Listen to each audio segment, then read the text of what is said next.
The rain started before I left work. The sky darkened rapidly, as if night had fallen hours early. Today, the subway is much emptier than usual, perhaps because of the rain. Usually, every carriage is packed with people rushing home. The subway is much quieter than usual. There are probably only about half the usual number of passengers.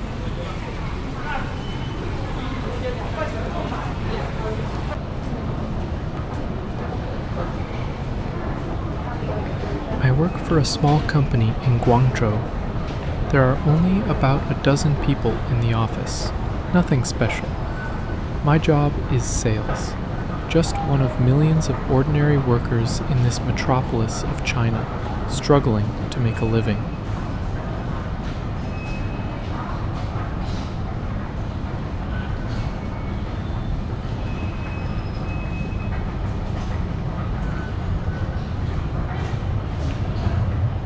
Leaving the subway and walking back to my dorm takes another 30 minutes.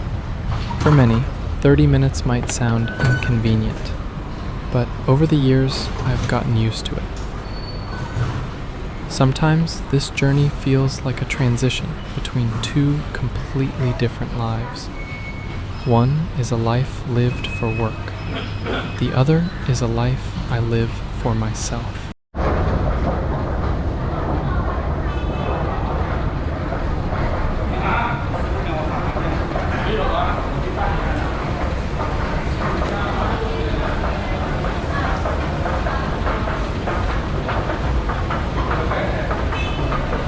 Outside the subway station, the rain had stopped. On one side of the road is Olympic Park, next to which stands an Olympic-level sports center, the kind of venue that hosted the Asian Games and the 15th National Games. Now, it's packed with fans coming to see concerts by Cantonese pop music legends and mainland artists. History and entertainment intertwine. I pass by there almost every day, but I no longer pay as much attention to it as I used to. A few years ago, during the pandemic, I started my own business. Like many others, I hoped to create something of my own, something better, something that could change my future. But things didn't go as planned. My business failed, and the cost of failure was heavy. I incurred huge debts. Looking back, I don't regret trying, but I understand that success stories are often celebrated wildly, while failures are silently endured. Very silently. To make a living, I had to find a job to support myself. Why did I choose sales? I don't have a high level of education or outstanding skills. In China, it's very difficult to find a job after 35. Many young people are unemployed, and I'm already 44. Sales jobs, especially in smaller companies, don't have many requirements regarding education, skills, or age. Many young people are already struggling to find work. For someone my age, the opportunities are even more limited. This is one of the reasons I chose sales. Sales jobs often don't emphasize academic qualifications as much as perseverance. And that's exactly what I am now. Perseverance. A light rain was still falling, and I had now reached the underpass. Above, cars streamed along the elevated highway. A little further on, high-speed trains roared past. Everything seemed to be moving at breakneck speed. Everyone seemed to be in a hurry. This underground passage separates two completely different worlds. On one side is a modern shopping mall. A large shopping mall. Multi-story, temperature-controlled, filled with brand-name restaurants, a cinema, and a children's theme park. On weekends, it becomes the liveliest place in the neighborhood. Parents push strollers, children chatter and laugh. warm and ordinary family life.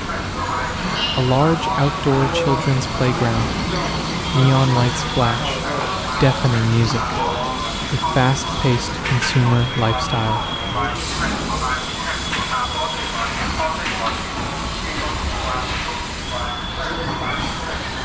Walking along this path, we reach another side, and it's completely different. An urban village, a place many foreign tourists have never seen.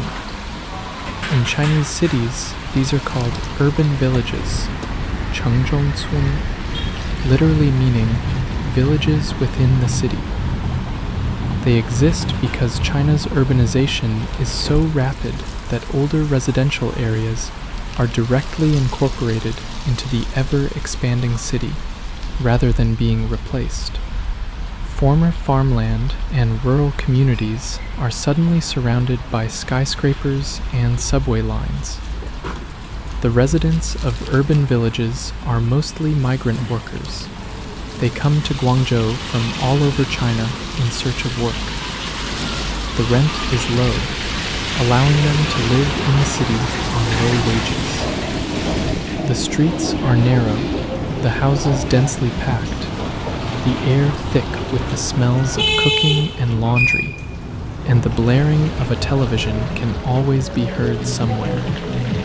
They exist between modern development and everyday life. Tens of thousands of migrant workers live here.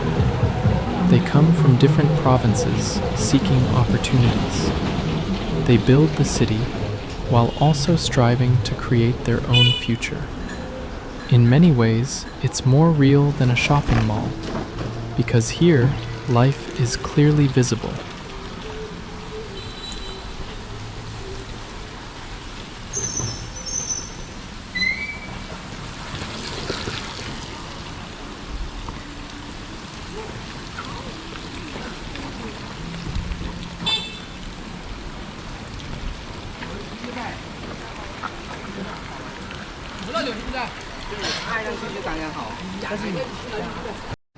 Walking through these narrow streets, I sometimes feel that urban villages represent something deeper than affordable housing.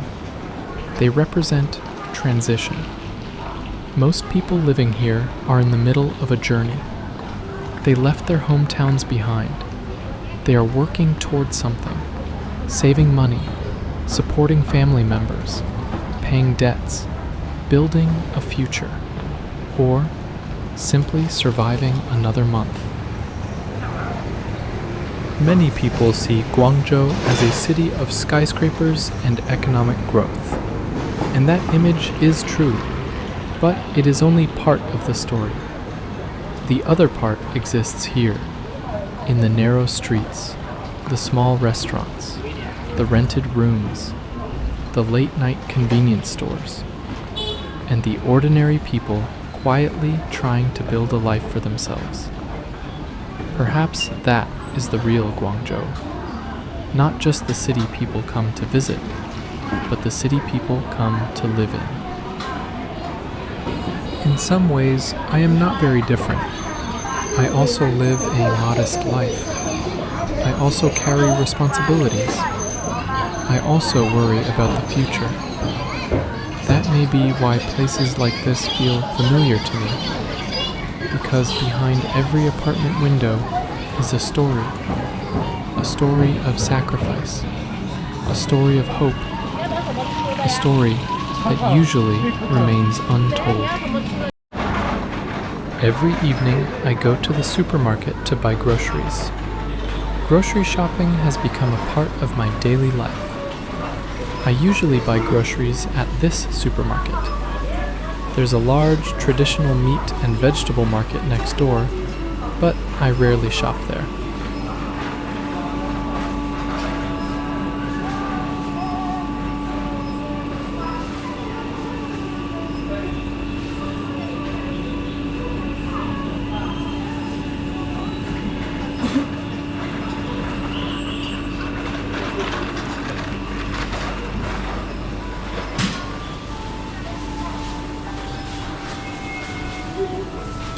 The reason is that I get home very late from getting off work.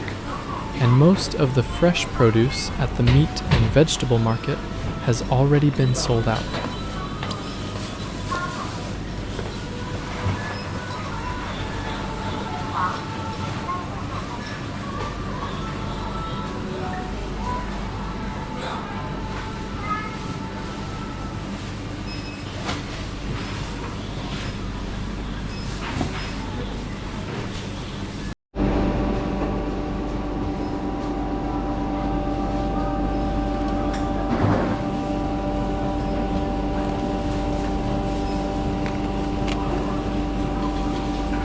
What's left are few and not very fresh.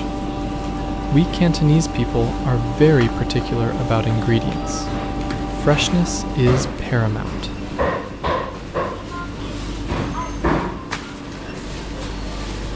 It's June now, and the daytime temperature in Guangzhou has already reached 38 degrees Celsius. The vegetables in the supermarket, especially the meat, can stay fresh because they have freezers. I'm already very tired today, so I plan to keep it simple and buy some pork offal to cook some noodles. In this era where everyone uses mobile payments, I paid in cash. I'll tell you why I chose cash later.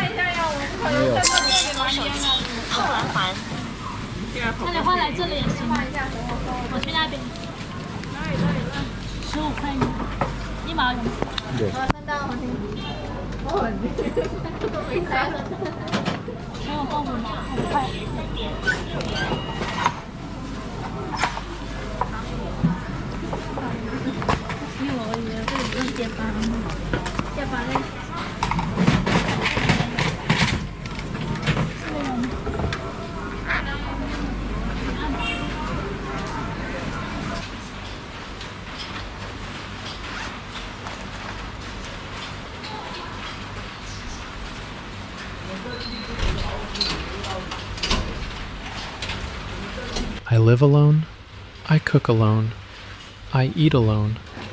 Most evenings I spend alone. The kitchen is small, one stove is enough for one person. At 44, I'm much quieter than before.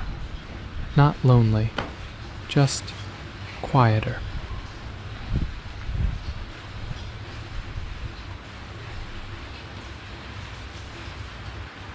Life always changes your priorities. In cities across China and around the world, a generation is in this situation. After the pandemic, after business failures, rebuilding their lives alone, their initial blueprints lost. They won't be included in any meaningful statistics. They just endure the days, making dinner. Now, I'm less concerned with socializing and more focused on responsibility.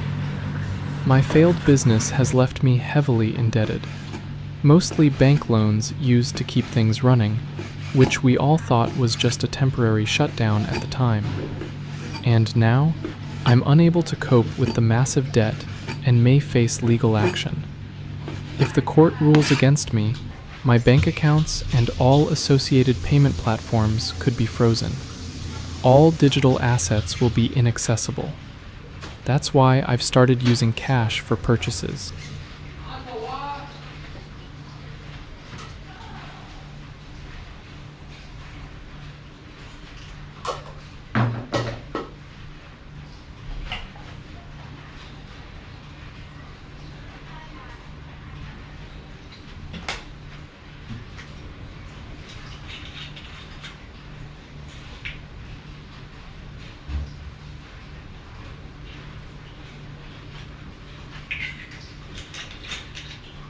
I know nothing is a given.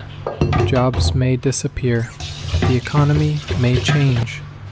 Life will surprise us in ways we never expect. That's why I learn new skills at night. Video editing, motion graphics, artificial intelligence. Not because I like chasing trends, but because I want to choose. I want the ability to adapt for survival.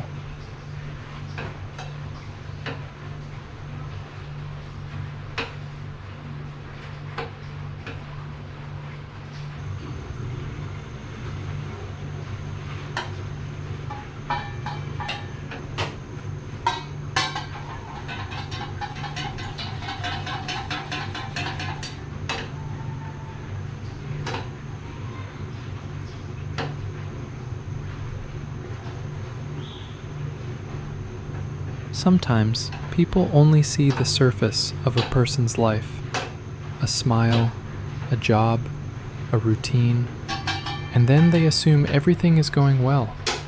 But behind every ordinary face lies a story.